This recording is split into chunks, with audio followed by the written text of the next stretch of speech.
estação de desembarque de cabos em Marselha, França. Por fora parece discreto, mas por baixo da superfície está conectado a uma vasta rede de dados que compreende 95% do tráfego de internet ultramarino do mundo. A partir de 2021, a instalação FOSS de Marselha se conecta a 16 principais cabos submarinos, atendendo áreas tão diversas como Hong Kong, Singapura, Índia, Omã, Egito, Grécia, Grã-Bretanha, Portugal, Nigéria e África do Sul. Globalmente, mais de 1.400 pontos de desembarque, como Marselha Foz, conectam 500 cabos ativos e planejados. Globalmente, a rede tem cerca de 1.400.000 quilômetros, quase o diâmetro solar. E embora a rede forneça tráfego de internet contínuo em todo o mundo, o fornecimento, instalação e manutenção desses cabos são dominados por um punhado de empresas dos Estados Unidos, França, Japão e, mais recentemente, China. Mais de 10 trilhões de dólares em transações financeiras são transmitidas por esses cabos todos os dias. Tudo, desde programas da Netflix a vídeos do YouTube, cabos diplomáticos ultrasecretos e ordens militares passam por essa rede submarina. Não é de se admirar que a infraestrutura de cabos seja um imperativo geopolítico. Agora, China e América estão utilizando todos os instrumentos de arte de governar disponíveis para disputar o controle e estabelecer a paridade de poder para o século XXI. Desde o poderio militar até a coleta de inteligência, guerra econômica e direito doméstico e internacional, nada está fora de questão. Porque ao buscar resultados oportunos, a impiedade é tão boa quanto a estratégia.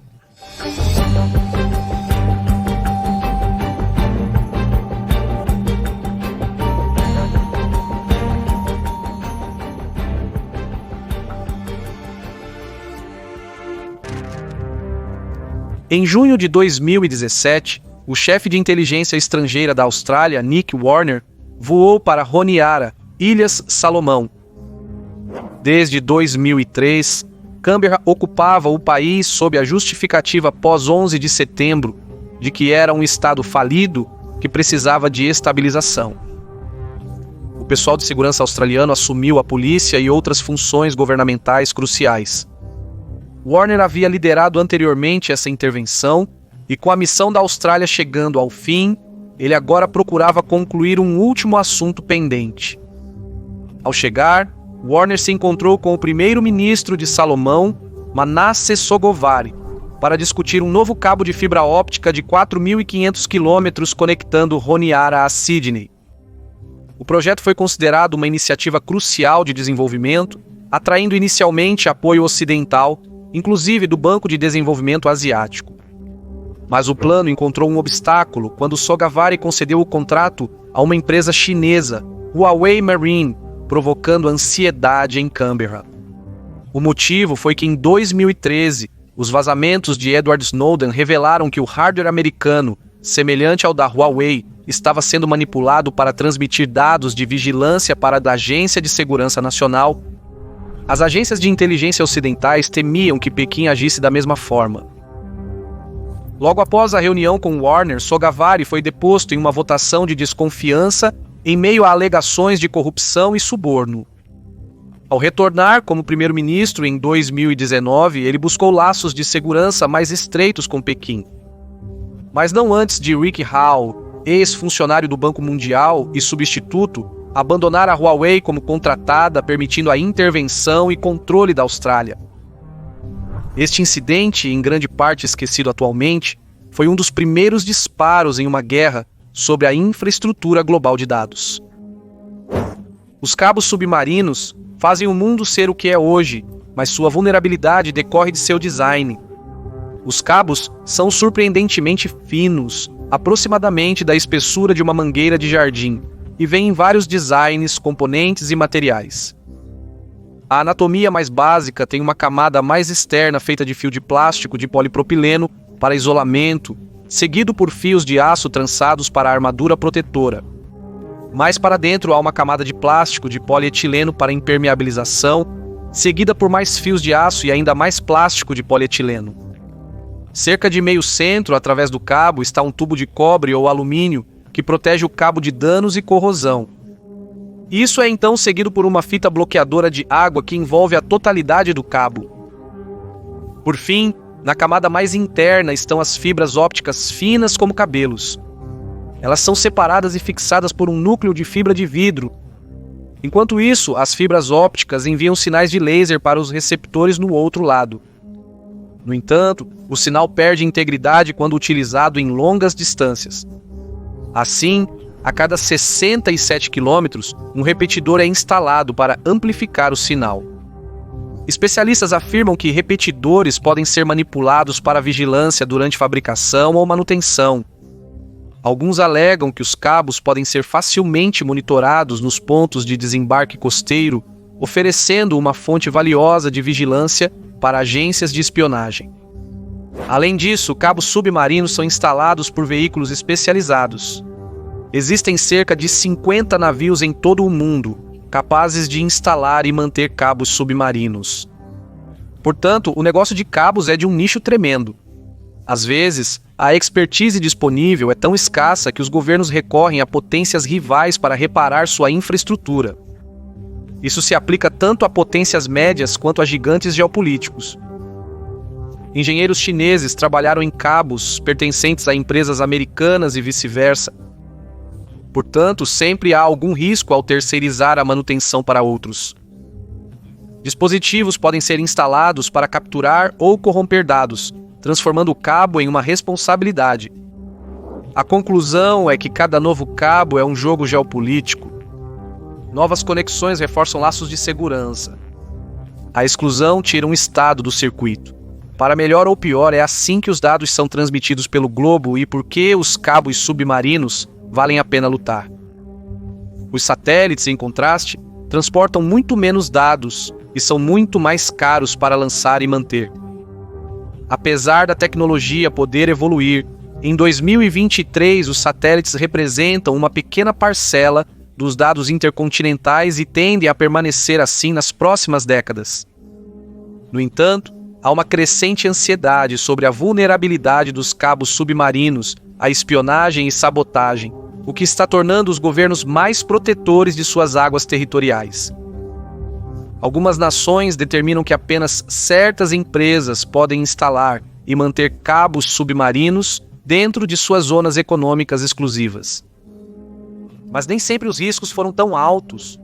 Antigamente, cabos de dados eram geralmente financiados por estatais. Nos anos 2000, as circunstâncias começaram a mudar. Empresas de telecomunicações chinesas como a Huawei expandiram para mercados pouco atendidos como Papua Nova Guiné e o Caribe. Uma década depois, os campeões de telecomunicações chineses criaram seu próprio nicho no negócio de cabos. Em 2015, a China lançou a Rota da Seda Digital para expandir sua rede em parceria com a Huawei Marine.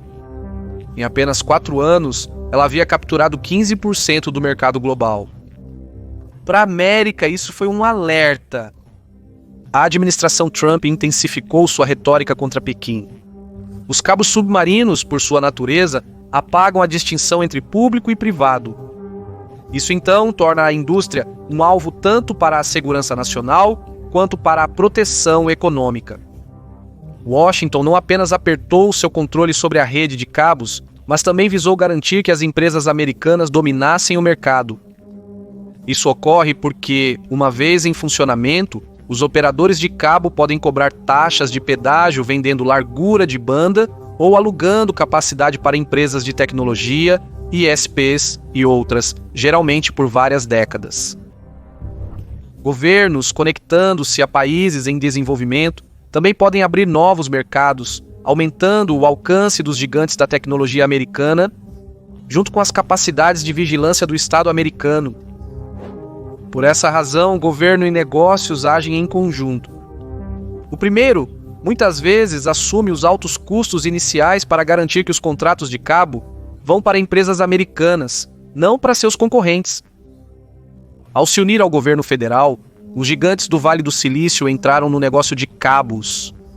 Desde 2016, Google, Meta e Microsoft investiram $2 bilhões em cabos, 15% do total global, com mais 4 bilhões projetados para os próximos 3 anos. Essas empresas também representam 2/3 do uso global de banda larga. Assim, ao gerenciar sua própria infraestrutura, as grandes techs ampliam seu controle sobre o setor. Como resultado, os fornecedores de cabos chineses viram as ofertas de contratos secarem. A ameaça de sanções de Washington levou tanto a Global Marine quanto a Huawei a venderem suas participações em sua joint venture para o grupo Hengtong, que a renomeou como HMN Tech. Porém, o dano já estava majoritariamente consumado. Atualmente, a HMN Tech possui somente 2 projetos em andamento, restritos ao Sudeste Asiático, com previsão de início das operações até 2025. Assim, a política americana conseguiu impedir que os chineses se tornassem um grande acionista no mercado global de cabos submarinos, pelo menos até agora. A HMN Tech representa apenas 10% das redes de cabos existentes e planejadas conhecidas. Isso é substancialmente menor do que o do fabricante francês ASN e do fornecedor americano Subcom, que representam 41% e 21% do mercado global de cabos, respectivamente. Mas enquanto a América domina a fase de planejamento de cabos, a China, parece, é mais proeminente no negócio de manutenção. Interrupções por natureza são inesperadas. O trabalho de reparo geralmente cai no colo de quem quer que seja capaz, disponível e por perto. Por essa razão, para manter uma posição nas operações de cabos submarinos, a China fez uma aposta segura no negócio de manutenção, cuidando da densa infraestrutura de cabos em seus mares próximos, linhas americanas e japonesas. Alguns analistas afirmam que isso oferece chances de interceptação.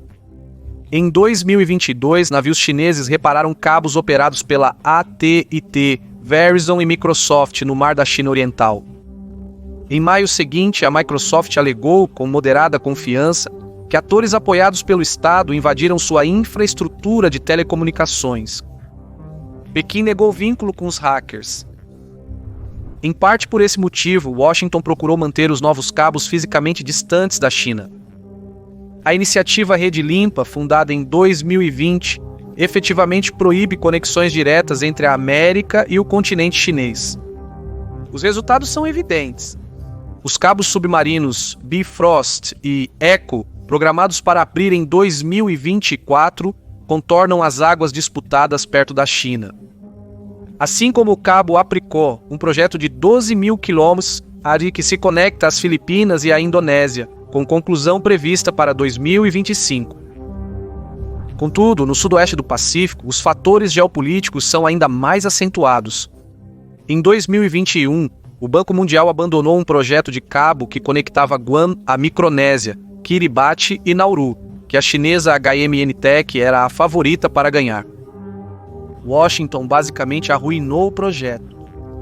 Em 2020, o Departamento de Estado contatou a Micronésia, reprovando o envolvimento chinês. Depois disso, Washington, Tóquio e Canberra anunciaram que estavam financiando um novo cabo na mesma rota. Em junho de 2023, o projeto de 95 milhões, 2.250 quilômetros estava em andamento. Por sua vez, isso aumentou o status de Guam, um território ultramarino altamente militarizado dos Estados Unidos da América como um grande centro de dados. A hostilidade entre a América e a China impulsiona as empresas a forjar novas rotas para enviar tráfego de dados. À medida que a segurança nacional e a segurança de dados são priorizadas, são implementados quadros de políticas e regulamentações que excluem totalmente fornecedores hostis de todo o ecossistema de tecnologias da informação e comunicação. Singapura, Indonésia, Filipinas e o território dos Estados Unidos da América, Guam, estão se tornando um centro para o tráfego internacional de dados. Mas a competição também se estende ao Oceano Índico. Aqui, um grande ponto de atrito tem sido o cabo CME-6, que vai de Singapura a Paris. Inicialmente, a chinesa HMN Tech era a favorita para construí-lo. A proposta da empresa foi a mais competitiva. por 500 milhões de dólares, era apenas um terço do preço pedido, e o projeto era esperado para aumentar o prestígio internacional da HMN Tech. Mais uma vez, porém, Washington interveio e insinuou impor sanções ao projeto. Previsivelmente, isso resultou em uma reviravolta. O projeto foi entregue à Subcom, uma empresa de Nova Jersey com vínculos estreitos com a inteligência dos Estados Unidos da América. A Subcom iniciou em 1955 como um projeto da Guerra Fria para aprimorar as capacidades anti-submarino dos Estados Unidos da América. Hoje em dia, desenvolve cabos para empresas como Google, Amazon, Microsoft e Meta Platforms. Estrategicamente, porém, seu papel mais importante é como o único contratado pelos Estados Unidos da América que auxilia no monitoramento da Marinha do PLA. A Subcom também está bem posicionada para instalar um novo cabo para Diego Garcia. O atol administrado pelos britânicos possui uma base naval anglo-americana com 3.000 pessoas. A localização central de Washington permite que ela projete poder sobre as rotas marítimas vitais que conectam os produtores de petróleo da Ásia Ocidental com os importadores da Ásia Oriental. Hoje em dia, a ilha não serve apenas como base naval, mas como um nexo de dados para a rede de compartilhamento de inteligência Five Eyes, que conecta as agências de inteligência dos Estados Unidos, Reino Unido, Canadá, Austrália e Nova Zelândia. Por outro lado, a atividade de Pequim é mais modesta. O investimento chinês no Oceano Índico se refere principalmente a cabos que antecedem a repressão às suas empresas de tecnologia. A China Mobile foi fundamental para a realização do cabo To Africa, uma linha que conecta a África à Europa. Enquanto isso, a China Unicom foi um investidor-chave no Cabo Saiu, um cabo de 5.800 quilômetros que conecta o Brasil com Camarões, que entrou em operação em 2020. No entanto, poucos cabos submarinos baseados na China chegaram ao Ocidente nos últimos anos. Uma rara exceção é o Cabo da Paz. Entrando em operação em dezembro de 2022, a linha de 12.000 quilômetros conecta Singapura, Quênia e Paquistão à França, passando pelo Egito e Malta. O cabo foi totalmente financiado e construído por empresas chinesas, incluindo a HMN Tech. A França deu luz verde ao projeto porque queria criar autonomia estratégica para si mesma em um momento de aumento da hostilidade entre a América e a China. Com o tempo, porém, a bifurcação dos cabos submarinos em redes separadas aumentará seu apelo como alvo militar. E enquanto alguns estados, como a Ucrânia, tentaram contornar ameaças às infraestruturas físicas via internet por satélite, essas medidas não podem substituir os cabos submarinos, pelo menos não nas próximas décadas. O que torna o conflito sobre cabos submarinos especialmente perigoso é o fato de ser quase impossível distinguir entre acidente e interferência intencional. Pior, pontos quentes geopolíticos como o Mar do Sul da China são centros comerciais com infraestruturas submarinas densas. Âncoras, redes de pesca, deslizamentos de terra e terremotos causam interrupções regularmente. Tudo isso deixa um amplo escopo para mal-entendidos e erros de cálculo. No início de 2023, os residentes das ilhas Matsu, administradas por Taipei, sofreram uma interrupção da internet. Em uma semana, os 2 principais cabos que ligavam as ilhas a Taiwan foram rompidos. Os residentes suspeitaram de Pequim, mas logo reconheceram que não havia evidência direta do envolvimento chinês, muito menos intenção. Um dos problemas com os cabos submarinos é que a lei internacional sobre a infraestrutura é subdesenvolvida e um tanto ultrapassada. Estados Unidos da América e China buscaram preencher as lacunas regulatórias com suas próprias normas. Porém, os esforços de ambos têm sido insuficientes, ainda que por motivos distintos. As leis americanas são muito antigas. A lei americana mais recente que abrange cabos submarinos é a Lei do Cabo Submarino de 1888. Danificar um cabo resulta em uma multa de $5.000 e até 2 anos de prisão. Enquanto isso, soltar âncoras ou redes de pesca negligentemente leva a uma multa de $500 e 3 meses de confinamento, uma escassa dissuasão para um ato que gera contas de reparo de até 3 milhões de dólares. Enquanto isso, a lei chinesa é aplicada de maneira inconsistente. Pequim impõe penalidades com base no grau de interferência.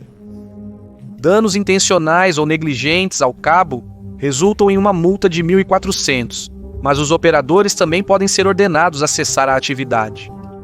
A instalação de cabos não autorizados também atrai uma multa de 28 mil dólares. Mas a fiscalização frouxa significa que a China tem, em média, 26 defeitos de cabo anuais, o maior número de qualquer estado. Isso precipitou uma recente repressão a atividades como mineração de areia, perfuração, ancoragem e arrasto de fundo. Navios suspeitos de romper cabos militares também foram apreendidos. A China insiste que o direito de delinear rotas de cabos através das prateleiras continentais pertence ao estado costeiro. Na prática, isso significa notificar a administração oceânica do estado e obter uma carta de não objeção da Marinha PLA, às vezes resultando em um reencaminhamento. Só então o operador pode pedir permissão para aterrissar seus cabos na China. Após isso, devem manter as autoridades marítimas plenamente informadas sobre suas atividades. No entanto, essa posição provavelmente causará atrito, especialmente porque Pequim argumenta que os operadores que trabalham dentro da linha das 9 traços, uma suposta reivindicação histórica de quase todo o Mar do Sul da China, devem buscar seu consentimento. Tanto Pequim quanto Taipei reivindicam a soberania chinesa sobre o mar, apesar de uma decisão de 2016 do Tribunal Permanente de Arbitragem considerá-la ilegal. O processo de permissão de Washington também é complexo. Os operadores que desejam trabalhar nos Estados Unidos da América devem obter permissão da Comissão Federal de Comunicações, do Comitê de Avaliação da Participação Estrangeira, nos Estados Unidos da América, do Corpo de Engenheiros, do Exército e, possivelmente, de autoridades estaduais e locais. Essa burocracia pode atrasar a aprovação em 2 anos, um período que só aumentará se um novo projeto de lei restringindo o compartilhamento de tecnologia de cabo americano se tornar regulamento. As leis são como salsichas, é melhor não vê-las sendo feitas. Ao emitir requisitos rigorosos de permissão, tanto Pequim quanto Washington violam a Convenção das Nações Unidas sobre o Direito do Mar. E enquanto a China ratificou a Convenção e os Estados Unidos da América a observam como direito internacional costumeiro, os requisitos de permissão de ambas as nações contrariam o direito do mar. O artigo 79 declara que todas as nações têm o direito de instalar cabos submarinos na plataforma continental.